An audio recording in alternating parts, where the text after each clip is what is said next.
Shalom, shalom. Bienvenue sur notre plateforme de guerre spirituelle.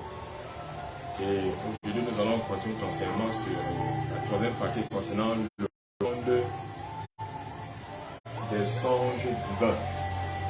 Nous avons vu ça dans les deux parties précédentes sur une chose intéressante. Nous voulons voir ce que c'est le songe et nous voulons voir comment interpréter le songe. Qu'est-ce que le songe signifie?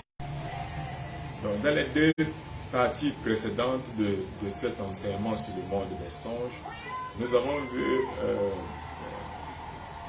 comment faire, c'est-à-dire l'origine même. Quel est le point de départ que nous devons prendre pour pouvoir faire une interprétation des songes? Parce que l'humain régénéré ressemble à Christ dans sa dualité, il dit 100% homme et 100% Dieu. Donc l'humain régénéré a deux parties. La partie spirituelle qui consiste essentiellement de son esprit est gouvernée par le Saint-Esprit. Et la deuxième partie qui est sa chair formée de deux parties, à savoir son âme et son corps. Nous parlons de cela pourquoi? Pour toutes les personnes qui font des interprétations en disant ça là est charnel ou ça là n'est pas charnel. Pour parler d'une chose charnelle, il faut connaître les 9 parties de la chair, les 10 parties de la chair, de manière parfaite, avant d'oser ouvrir sa bouche pour parler d'une telle manière. Alors, les leçons précédentes, je rappelle toujours, nous permettent de faire deux interprétations. L'interprétation initiatique par initiation et l'interprétation par la sagesse. Et nous allons maintenant voir ce sur quoi nous allons nous baser pour parler de ces deux différentes interprétations. Ces deux différentes interprétations sont des interprétations prophétiques parce que nous avons vu dans la partie précédente comment est formé l'homme. La chair ne peut pas interpréter un songe. La chair n'a pas le droit d'interpréter un songe. Ça relève uniquement de l'esprit qui a 6 parties. Ces 6 parties-là qui doivent être au contrôle. Sinon, ça devient une fausse prophétie, sinon ça devient de la sorcellerie, ça devient de la manipulation et de la séduction. C'est pour ça que nous avons vu ça dans les parties précédentes. C'est pour ça qu'il y a cet enseignement. C'est extrêmement important pour l'interprétation des songes. Alors, nous revenons donc, nous allons voir aujourd'hui une autre partie. Nous allons appuyer sur un texte, le texte de Joël chapitre 2. Chapitre 2 à partir du verset 28. Et là-bas, je vais réciter de mémoire. Les Écritures déclarent: dans les derniers temps, les derniers jours, je répandrai de mon esprit. Esprit en hébreu, c'est ruach, ou souffle, qui s'écrit ré.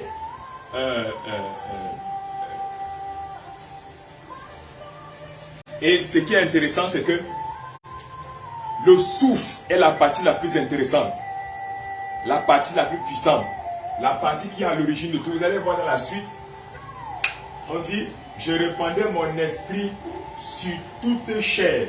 Nous avons vu dans la leçon précédente comment est formée la chair. La chair est formée de l'âme plus le corps. La chair est formée de quoi? La chair est formée de l'âme plus le corps. Et on dit sur vos fils et vos filles. Vos fils et vos filles prophétiseront. En hébreu, on dit Naba, qui vient de la racine Nabi. Nabi signifie prophète, Naba signifie prophétiser. Et on dit, les qui vont prophétiser, on dit, vos jeunes gens auront des visions, Ra. Et vos vieillards auront des songes, Shalom. Nous allons nous baser sur ce texte pour expliquer un certain mystère. Nous revenons dessus. Les Écritures déclarent: dans les derniers temps, je répandrai de mon esprit ruach. Et il dit, lorsque l'esprit arrive sur la chair, parce que on parle de la chair parce que l'homme est mort spirituellement. Quand il est mort spirituellement, il y a une séparation de son esprit d'avec l'esprit de Dieu. C'est pour ça que la seule chose qui est restée dominée et qui est devenue l'œuvre, le socle de bataille de l'ennemi, de l'ennemi du diable, c'est cette chair-là qui est formée de l'âme, qui a 7 parties du corps, qui a 3 parties, ça fait 10 parties. Ce sont les 10 parties-là qui forment la chair. Donc pour parler de quelqu'un dit d'une chose charnelle, il faut maîtriser ces 10 parties. Donc, lorsque l'esprit touche la chair, il y a quelque chose qui se passe, qui transforme la personne qui est touchée par son esprit en prophète. Un prophète Nabi qui a la capacité de Naba, c'est-à-dire de prophétiser. C'est la chose la plus importante. Ensuite, on dit toujours au contact de l'Esprit de Dieu. Nous avons vu que cette prophétie de Joël chapitre 2 s'est accomplie dans Actes des Apôtres chapitre 2. Christ a d'abord dit, a prévenu les apôtres dans Actes des Apôtres chapitre 1 à partir du verset 8 en disant, avant de partir, je vous ai envoyé, certes, c'est vrai, mais allez attendre le Saint-Esprit. Le Saint-Esprit qui est bien défini dans Jean chapitre 14 à partir du verset 26, dans Jean chapitre 15 à partir du verset 13, de Jean chapitre 16 à partir du verset 26 et le verset 13. Vous allez voir, Jésus-Christ dit, allez attendre le Saint-Esprit. Et il déclare dans le texte de Jean, c'est l'allos parakletos.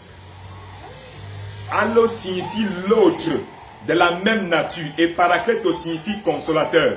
Parakletos a cette définition. La première c'est consolateur, la deuxième c'est intercesseur, la deuxième c'est aide, la quatrième c'est défenseur, la cinquième c'est avocat, la sixième c'est intercesseur et la septième c'est consolateur si je ne me trompe pas. Peut-être que ça va revenir après. Donc, Parakletos a cette définition et il dit le consolateur, le Saint-Esprit est de la même nature que moi. J'ai déjà dit ça dans une vidéo précédente et dans plusieurs autres de mes vidéos que vous allez chercher. Donc lorsque l'Esprit descend, est descendu sur les différents apôtres, il y a quelque chose qui se passe qui transforme la personne qui est née de nouveau au travers de la justification, qui est née d'en haut, qui est conçue d'en haut au travers de la justification de Christ. Quelque chose se passe, c'est que la personne commence à prophétiser. Et après qu'il commence à prophétiser, on dit qu'il commence à avoir des visions. Et après qu'il voit des visions, on dit les vieillards qui sont touchés par l'esprit, ils commencent à avoir des songes.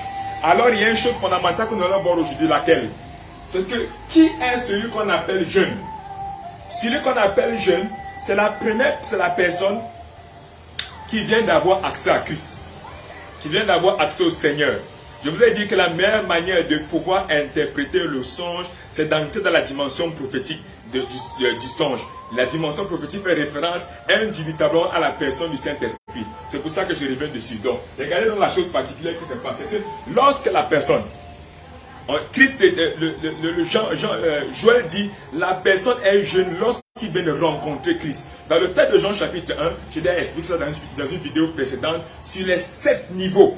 Les 7 niveaux spirituels. Ça veut dire que la personne qui entre en Christ doit quitter du niveau 1 pour aller jusqu'au niveau 7, au niveau de la transcendance spirituelle. Mais avant d'arriver là, il va traverser le niveau 2, le niveau 3, le niveau 4, le niveau 5. J'ai déjà expliqué ça dans une autre vidéo. Et ce qui est intéressant, c'est que lorsqu'il vient d'entrer en Christ, le texte de Jean, à partir du verset chapitre 1, à partir du verset 12, à tous ceux qui croient, elle donne, à tous ceux qui croient, pisti en grec, ou bien lambano, qui signifie recevoir et garder la parole sans la perdre, elle donne le pouvoir, exauce, c'est-à-dire l'autorité dans le monde spirituel, le monde visible et invisible, et le monde physique.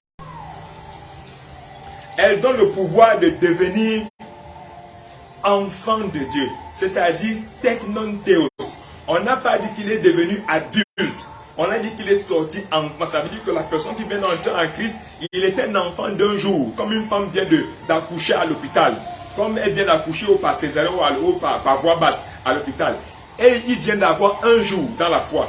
2 jours en Christ, 3 jours en Christ. Et au fur et à mesure qu'il marche en Christ, il commence à évoluer. C'est pour ça que l'apôtre Paul dit, dans le texte d'Hébreux chapitre 5, à partir du verset 12, il dit depuis, vous devriez être des maîtres, mais il faut que je vous donne le lait comme si vous étiez des enfants qui viennent de naître en Christ. Et l'apôtre Paul dit, l'une des caractéristiques particulières des enfants qui viennent de naître en Christ, qui sont en train de consommer le lait spirituel, dans 1 Corinthiens chapitre 3, c'est qu'ils ont 2 choses qui les caractérisent. La première chose, ce sont les disputes, les critiques et les querelles. Voilà les 2 choses qui caractérisent un enfant spirituel ou un pasteur enfant.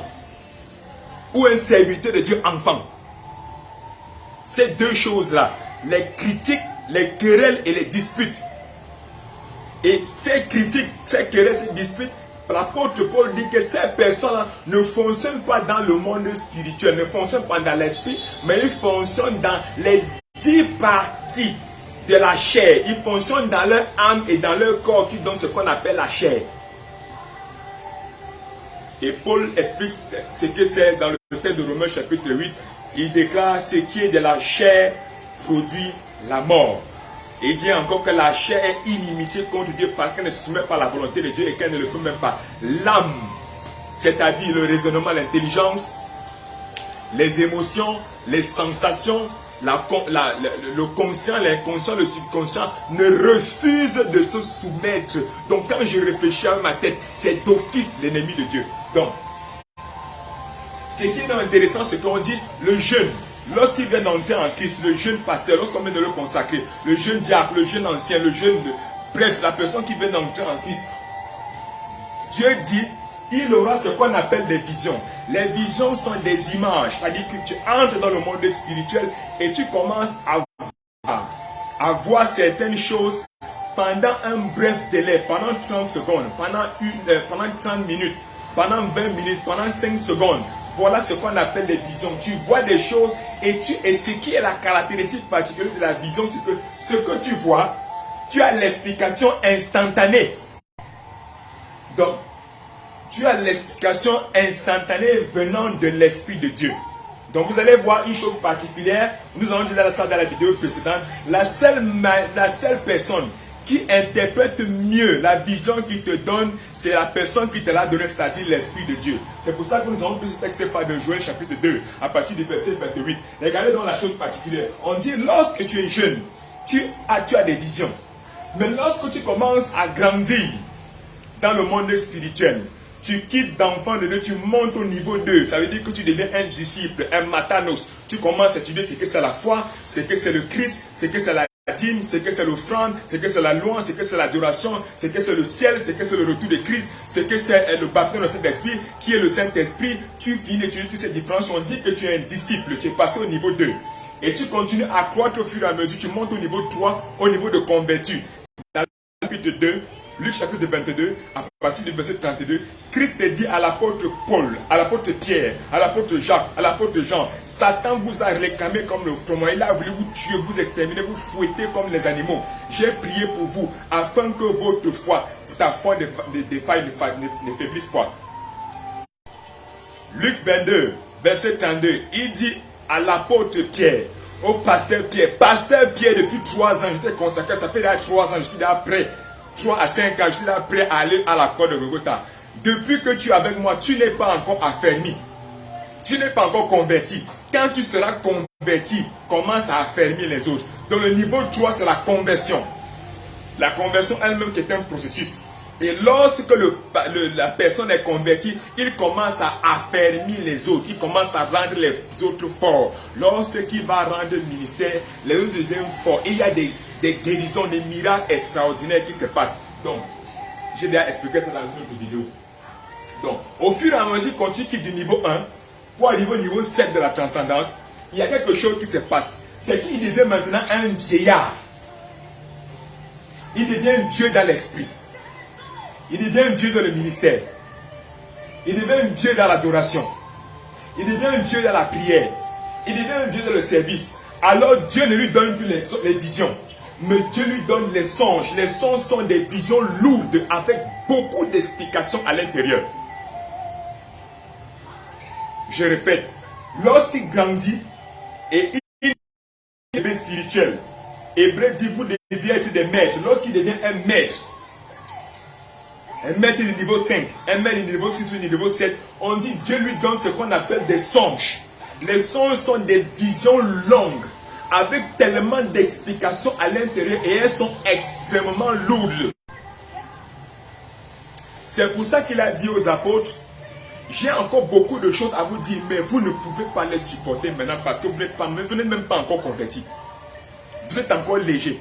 Vous allez voir dans le texte de Daniel, la prophétie qui est apparue au roi Belshazzar, où on disait compter, mener, compter, peser.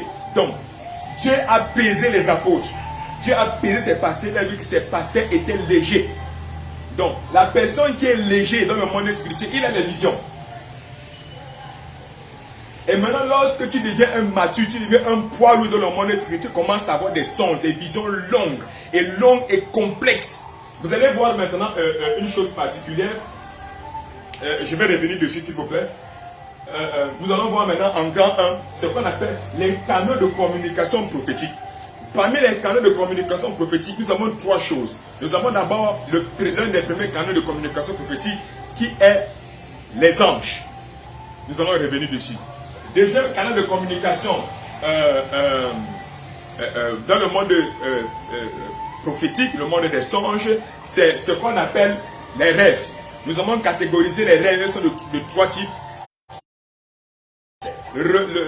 Ce que la chair fait s'appelle les rêves. Ce que l'esprit fait s'appelle soit les visions, soit les songes. Ok, donc ça fait 3 catégories. Et maintenant, nous avons la troisième catégorie. La troisième catégorie de canal, c'est ce qu'on appelle les 5 dimensions. Nous avons la première dimension qui est la dimension de lui. Ça veut dire que lorsque moi, en tant qu'un prophète mature,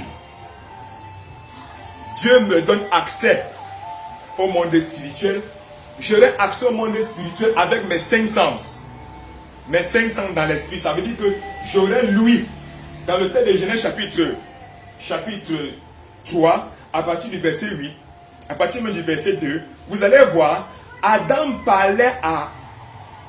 Dieu parlait à Adam. Et Adam entendait distinctement, sans interférence, la voix de Dieu. Donc, l'accès au monde spirituel, dans la dimension des songes, nous permet d'entendre directement la voix de Dieu. Nous devons savoir qu'il existe 2 types de songes. Il y a les songes les yeux ouverts. Il y a les songes les yeux fermés. Je répète, il y a les songes les yeux ouverts, qu'on va appeler extase. Et il y a les songes les yeux fermés pendant notre sommeil ou pendant notre repos. Donc, lorsque la personne n'est pas très compétente dans le monde spirituel, il va faire des songes les yeux fermés parce que son corps gêne encore. C'est à partir du niveau 5, du niveau 6, du niveau 7 que le corps n'est plus un sujet de gêne. Donc, il va fermer les yeux et quand il va fermer les yeux, il va avoir accès au monde spirituel. Et quand il va avoir accès au monde spirituel, il va entendre la voix de Dieu. Et pendant qu'il va voir les choses, il entendra comment le Saint-Esprit va lui donner la réponse de ce qu'il est en train de voir. Voyez-vous dans le texte de Jérémie chapitre 1, chapitre 2, Ézéchiel, vous allez voir, même dans Zacharie. Pendant que Zacharie voit, Dieu lui dit, que vois-tu? Il dit, dès qu'il voit, Dieu il est entré dans la dimension de lui. Ça, c'est la première dimension. Maintenant, la deuxième dimension, nous n'avons pas suffisamment de temps pour faire ça. Nous n'avons que 1 heure. La deuxième dimension, c'est la dimension du goût. Vous allez voir, lorsque je fais une vision, j'entre dans le monde spirituel, le règne de l'esprit, ou le règne des songes. Lorsque j'entre dans le règne, le monde des songes, je peux goûter ce que je vois là-bas dans le monde des songes. Vous allez voir dans Ézéchiel chapitre 3, verset 3, dans le texte de Jérémie, dans le texte d'Apocalypse chapitre 10, vous allez voir, il me dit, prends ce livre et avale-le. Et pendant qu'il prit le livre, il s'est mis à manger le livre et l'avaler. Il dit, ça avait un goût de miel. Et à l'intérieur de mes entrailles, c'était amer. Donc, dans le monde spirituel, le monde des songes, il est entré, il avait la capacité de goûter ce qui intervient beaucoup plus pour ceux qui sont dans le baptême, dans le Saint-Esprit, lors avec le discernement des esprits. Tu as la capacité, le discernement des esprits opère aussi dans les mêmes 5 dimensions. Tu peux discerner les esprits par lui, par les oreilles. Tu entends comment les démons, les esprits impurs parlent entre eux. Tu peux discerner l'esprit impur par le goût. Tu sens, il y a une odeur fétide, une odeur étrange, une odeur bizarre, tout autour de toi qui manifeste la présence des esprits impurs. Ensuite, nous avons l'odorat. Ce que tu sens Vous allez voir, on dit un parfum, que nos prières, Seigneur, parviennent à toi dans le monde comme un parfum d'agréable odeur, l'odorat spirituel. Donc dans le monde spirituel, pendant que j'entre dans le monde des songes, je peux sentir des odeurs, les odeurs de la bénédiction. Vous allez voir, par exemple, lorsque l'onction tombe dans l'église, ça a l'odeur du miel. Ça a l'odeur du miel et des roses. Donc maintenant la quatrième dimension, c'est la dimension du toucher. Pendant que j'entre dans le monde spirituel, je peux toucher. Dans le monde des sons, je peux toucher. La Bible déclare que, il s'appelle comment? Jean a touché le livre avec ses mains dans le monde spirituel et il a mangé. Il a touché avec ses dents. Il a touché avec sa bouche. Il a touché avec sa langue. Il a touché dans le monde spirituel. C'est pour ça que l'apôtre Paul dit que ravive le don que tu as reçu par imposition des mains. Le toucher dans le monde spirituel permet aussi la transmission des dons. Et c'est là où je voudrais même encore chuter, c'est que lorsqu'on entre dans le monde des songes, on reçoit donc par le toucher ce qu'on appelle un manteau. Nous allons voir ça dans la prochaine vidéo. On reçoit ce qu'on appelle un manteau. Il y a des manteaux qui se reçoivent par des visions et par des songes. Les manteaux se reçoivent par des visions et par des songes. Donc dès que j'entre dans le monde des songes, le règne, cette règne de l'esprit, avec cette sainte dimension, je peux voir, toucher, imbiber tout ce qui est là-bas. Et lorsque j'y vais dans le monde des songes, ce que je touche là-bas sont des missions qui me sont accordées. Je prends un exemple simple. Les Écritures déclarent dans le texte d'Ésaïe chapitre 6. Ésaïe est accès au monde de la vision. La vision est avec une explication simple. Donc il entre dans ce monde et pendant qu'il y va, Dieu lui pose une question: qui enverrai-je? Et il lui dit: me voici Seigneur, envoie-moi. Et quand il a dit ça, Dieu lui a dit: va. Et pendant qu'il est parti, il a reçu le manteau d'aller prêcher dans la vision et dans le songe. Il n'a pas reçu le manteau sur terre. Il n'était pas sur terre. Il est entré dans le règne des songes et il a reçu le manteau là-bas et il est revenu avec ça sur terre. C'est pour ça que certaines personnes, après s'être réveillées de leur sommeil, commencent à manifester des miracles extraordinaires dans le monde spirituel. Exemple, dans Genèse chapitre 12, on dit qu'Abraham a été plongé dans un profond sommeil. Et c'est là où Dieu lui annonce que ses enfants iront en captivité pendant 400 ans. Vous savez, pour un prophète mineur, un prophète léger, celui qui vient d'entrer dans le monde des songes, il va croire que c'est une vision. Mais en fait, c'était un songe. Parce que le songe là, il n'avait pas les détails du comment ça allait se faire et du comment ça allait se passer pour que ses enfants deviennent esclaves pendant 400 ans. Est-ce que vous me comprenez? Il n'avait pas l'explication des détails des choses, comment ça devait se passer. C'est pour cela que qu'il est important de savoir qui doit faire l'interprétation des songes. Si c'est un prophète mineur, ça veut dire qu'un bébé, il vient d'apprendre son ministère, ou bien il a un niveau de conscience bas, il va interpréter le songe comme étant une vision avec peu d'explications et peu de détails. Par contre, si c'est un vieillard qui fait l'interprétation des songes, un vieillard, je ne parle pas des vieillards selon la chair, je parle des vieillards dans l'esprit. Si on se fait ce qu'on appelle passer le temps à amasser de la sagesse et faire une expérimentation. C'est pour ça que je vais dire une chose particulière. Amasser les livres et les prédications des gens ne servent à rien. Je répète, amasser les livres et les prédications des gens ne servent à rien. Amasser les prédications des gens et les livres partout ne servent à rien. Tant que tu ne pars pas toi-même sur le terrain, implémenter ce que tu as vu et entendu. Ce que tu vas implémenter, vu et entendu sur le terrain, va te donner deux choses exceptionnelles. La première chose, c'est la sagesse. La deuxième chose, c'est l'expérience qui fait de toi un diable dans le monde spirituel, capable de décortiquer toutes les révélations de manière parfaite comme un maître. Je crois que tu as compris. Donc,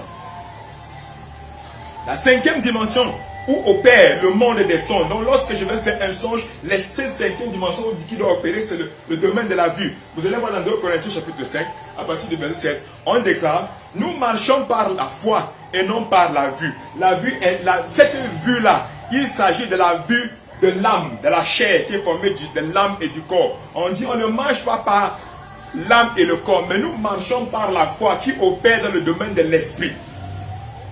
Donc, notre vue, nous voyons au travers de la foi. Nos yeux spirituels, c'est la foi. En fait, dans le texte de Jean chapitre 5, à partir du verset 19, Jésus-Christ dit, je ne fais rien que je ne vois faire au Père. Donc, tout ce que je vois faire au Père, c'est ce que je fais. Ah, le Père est spirituel. Le Père est dans l'esprit. Vous allez encore voir dans le texte de 2 Rois chapitre 6, à partir du verset 17, lorsque on a attrapé Élie, le temps à dire tout ce que le roi pensait dans sa chambre, ils ont envoyé son armée des Philistins pour pouvoir tuer Élisée. Et Élisée était avec son serviteur Géasi, et Géasi a pris peur. Et il a dit, Seigneur, comment allons-nous s'en sortir?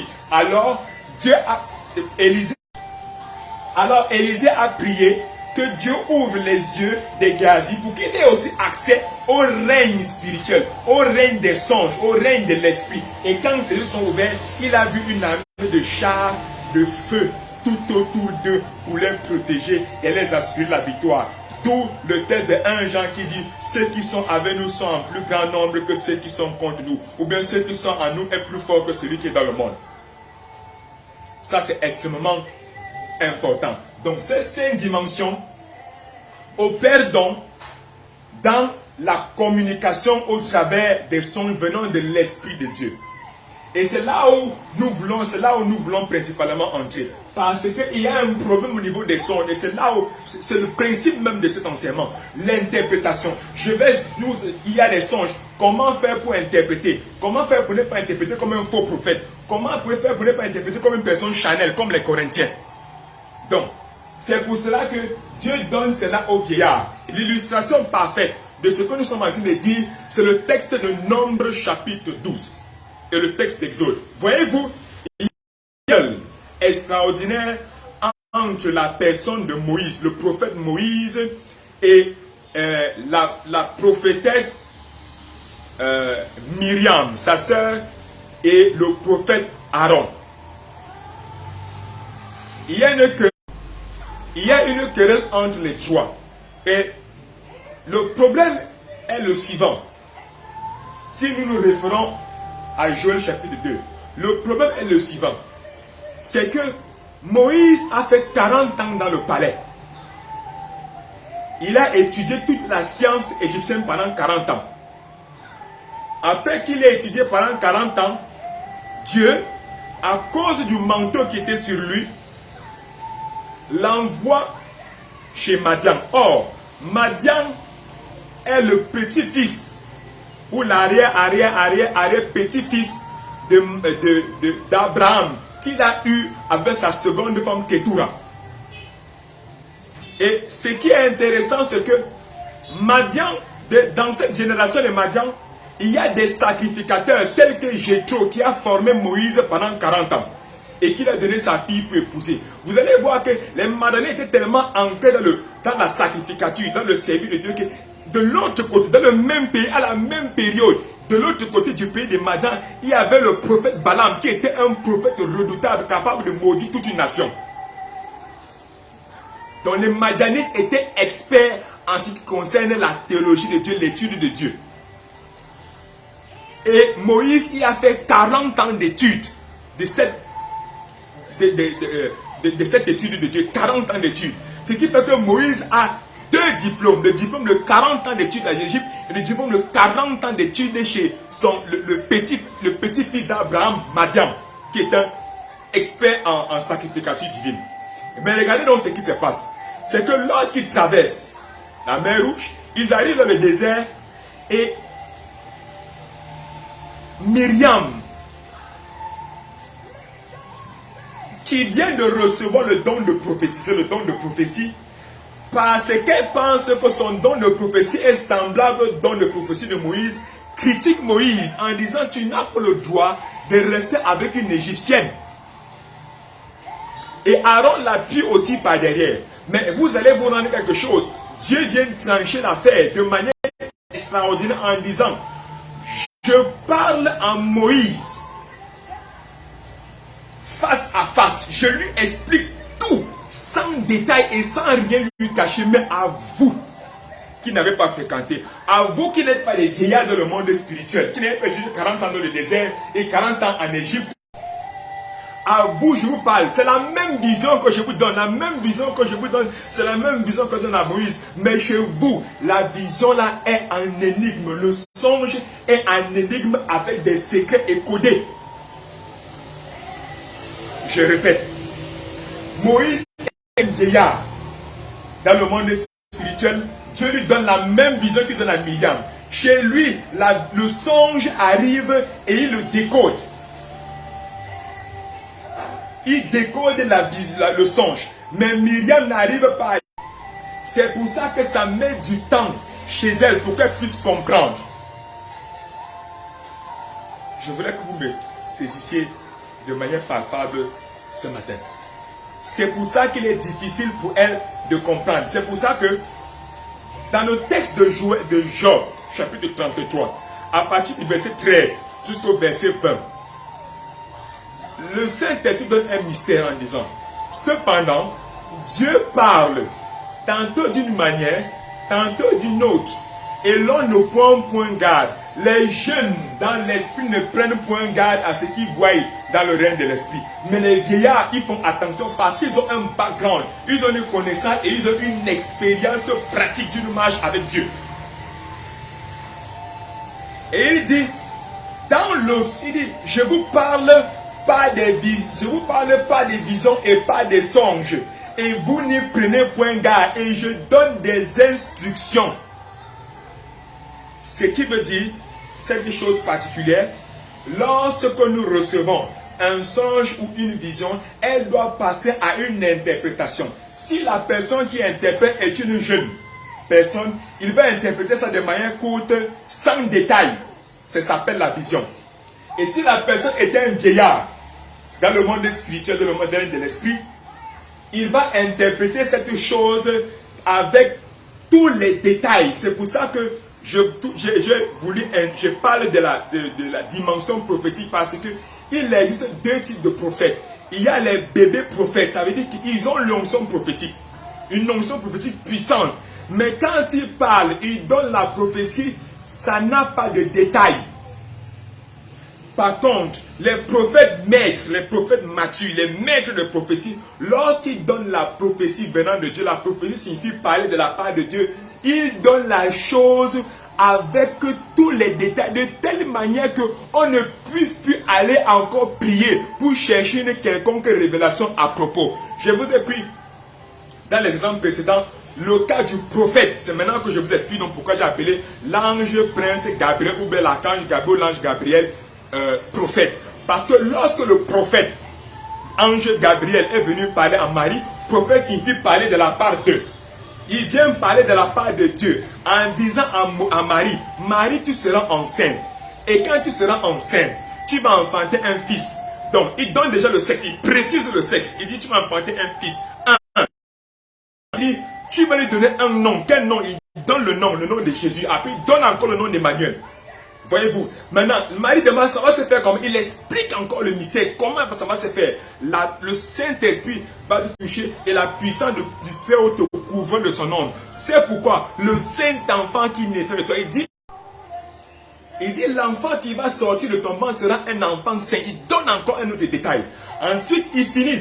Dès qu'il finit de cela, il dit maintenant, même où tu es là, ta cousine Marie est aussi enceinte du même miracle que toi. Vous voyez? Donc un prophète, quand un prophète est mature dans son ministère, il donne les choses avec précision, de telle manière que toi qui reçois la réma, parce que le songe est une réma pour la personne qui l'a fait. Lorsque tu reçois la réma, tu n'as plus besoin de prier directement tes lèvres pour implémenter ce que tu as reçu, parce que c'est le prophète mature. Par contre, si c'est le jeune, un jeune qui t'explique ça, tu vas mettre du temps et tu seras obligé d'aller encore prier pour savoir ce qu'il allait de faire. Je vous prends un exemple simple. Je vous prends un exemple simple. Dans le texte de Daniel, Nebuchadnezzar fait un songe. Et quand il fait le songe, il n'arrive pas à expliquer son propre songe. Première chose. Deuxième chose, Daniel dit, je peux expliquer le songe, mais il faut d'abord que j'aille prier et que Dieu m'initie pour venir expliquer le songe. Est-ce que vous me saisissez? Donc, il y a dans cette dimension extraordinaire, c'est pour ça qu'il dit que pour mieux interpréter, pour mieux parler du songe, on est obligé de parler du prophète et du ministère prophétique pour bien expliquer le songe. Maintenant, la chose qui est importante, c'est que nous qui sommes dans la dispensation du Saint-Esprit, nous bénéficions donc de la promesse de Joël 2 et des Actes des Apôtres qui se réalise et qui est permanente pendant cette dispensation. Donc nous ne pouvons pas nous permettre de tenter de faire une interprétation d'un songe personnel ou celui d'une personne sans la personne du Saint-Esprit. Et l'interprétation du songe dépendra de la personne qui va interpréter. Si c'est un prophète mature ou un vieillard, il va interpréter avec des précisions. Je prends encore un autre exemple. Le Seigneur m'a dit que j'aurais 1000 membres dans mon église. J'ai rêvé. Écoutez-moi très bien. J'ai rêvé qu'il y avait 1000 personnes dans mon église. Il y avait 2000 personnes dans mon église. Alléluia. Tu te réveilles le matin, tu racontes ça aux gens. Je vais te dire une chose particulière. Quand tu racontes ça, les gens vont dire que tu as une vision. Moi, avec ma connaissance, je vais dire que tu as eu un songe. Pourquoi? Parce que tu as vu 1000 membres. Est-ce que tu sais comment faire pour avoir 1000 membres? Tu as seulement vu. Premier détail. Ouais. Est-ce que tu sais comment tu vas faire pour acheter ce terrain? Dieu pourvoira. Il va pouvoir comment? Deuxième détail que tu dois avoir. Maintenant, l'onction que tu vas recevoir là, tu vas la recevoir comment? Troisième détail. Maintenant, les péripéties, les dangers que tu auras, les attaques que tu auras, les personnes qui vont t'insulter sur le terrain. Ce qui veut dire que pour toi qui veux ne voir le songe, ou bien pour un bébé prophète, ou un bébé pasteur, ou un enfant de Dieu, il va voir une vision. Moi, je vois un songe. Je vais vous prendre un autre exemple simple. Si par exemple, avec le même songe, tu vois que tu as 1000 membres, je prends ce songe. Je veux voir un pilier, comme par exemple l'évêque Oyedeko qui a 50 000 membres. Je veux voir un baron, un bao comme l'évêque Oyedeko qui a 50 000 membres. Vous savez, son interprétation sera difficile, sera différente. Il va te dire, quand j'ai fait le ministère il y a 30 ans, voilà ce que j'ai fait. J'ai utilisé le livre ici. J'ai vu Kenneth Hagin, j'ai vu Kenneth Copeland, j'ai donné le fond ici, j'ai allé dans telle université, j'ai fait telle formation. Voilà ce que tu vas faire. En fait, vous voyez que l'explication qu'il va donner sera tellement lourde que ce sera différent de celle que tu as faite ou bien de celle que ce prophète a faite. Vous voyez, parce que lui, il va parler avec une expérience sur le terrain. Lui-même a vécu ça. Et il te donne avec les détails et les stratégies que tu vas mettre sur. Il va te dire, va faire telle prière. Va te placer à tel carrefour. Fais tel genre d'adoration. Fais tel genre de louange. Va acheter tel livre de tel. Va acheter le livre de tel. Va acheter le livre de connaissance en tel. Va apprendre telle chose dans la prophétie ou va apprendre telle chose dans le ministère. Vous voyez que tous les détails qu'il donne là sont les détails des prophètes vieillards, des prophètes matures, des vieillards, selon ce que déclare le texte de Joël chapitre 2. Donc c'est extrêmement. Donc ne nous précipitons pas en ce qui concerne les songes. Donc, fort de ce que nous avons vu dans les 3 enseignements précédents, il y a 3 interprétations des songes. Soit ça vient de ma chair qui est formée par mon âme, mon esprit qui a 10 parties, soit ça vient de l'Esprit de Dieu, soit ça vient des esprits impurs. Ça, il faut d'abord les discerner. Ensuite, maintenant, dans cette interprétation, il y a 2 phases. Soit c'est la phase d'un jeune prophète qui explique ça sans détail et qui va donner du fil à retordre à celui qui l'a reçu parce qu'il fallait qu'il a encore prié et cherché. Soit c'est un vieillard qui l'explique avec des détails sans personnalité, mais que la personne n'a plus besoin de prier, il part seulement appliquer ce qu'il a entendu. Soit ça se fait par initiation ou soit ça se fait par la sagesse. Je vais parler de cela dans mes phrases précédentes. Donc, nous allons prier. Le texte de Joël, chapitre de Romains 8 déclare, j'aime ce texte, si l'esprit de celui qui a ressuscité Jésus-Christ d'entre les morts, le vrai prophète, habite en nous, le Saint-Esprit, il va rendre la vie partout où il y avait la mort. Je viens parler ce matin à ta vie qui est formée de ta chair et de ton esprit. Si ta chair était morte, que l'esprit la ramène maintenant à la vie et la soumette maintenant au nom de Jésus-Christ. Je suis venu parler maintenant à l'accès au monde des songes, au monde règne de l'esprit. Je déclare, si le but était mort, je déclare que ça révèle à la vie maintenant pour pouvoir mieux interpréter le songe au nom de Jésus.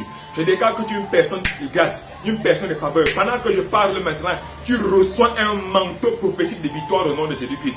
Pendant que je parle maintenant, tu